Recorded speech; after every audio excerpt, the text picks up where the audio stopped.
All right, today we have the problem 10 minus 5 times 2. So it's an example of trying to understand PEMDAS and BODMAS.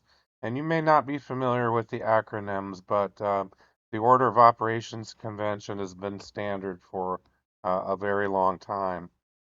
We're solving the mathematical expression, or we're actually simplifying the mathematical expression 10 minus 5 times 2. We're going to follow the correct order of operations, which is also represented with acronyms PEMDAS or BODMAS. There's also other ones, BEDMAS and BIDMAS. They all mean the same thing. There's really no difference. Just some of the wording is different. Brackets instead of parentheses, and so on. PEMDAS stands for parentheses, exponents, multiplication, division, addition, and subtraction. The confusion about learning these acronyms is that a lot of people forget that multiplication and division are done from left to right. They're equal precedence. Division is just multiplying by a reciprocal, so they have the same precedence. You just solve whichever one is first, going left to right. Addition and subtraction also have equal precedence, so you can just solve those going left to right. Honestly, as long as you keep the operators with the correct number, you can solve addition and subtraction in any order. In other words, 5 minus 2 would equal 3.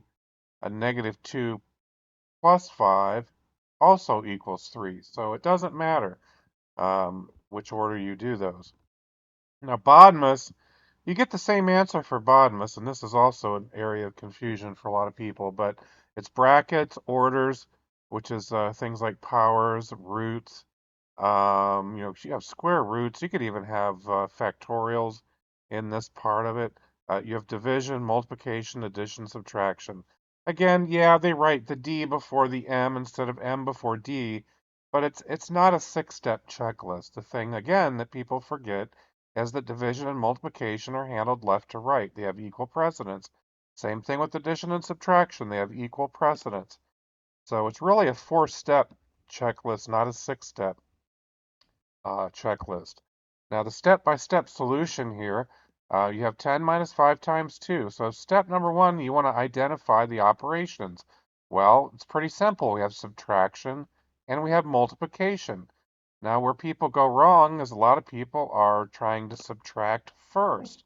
Now we have to apply the order of operations, and if you understand the order of operations, you realize that multiplication comes before subtraction.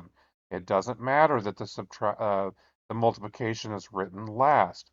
All right, so in step three, we go on to step three, perform the multiplication first. Well, 10, you have 5 times 2. 5 times 2 is 10, right?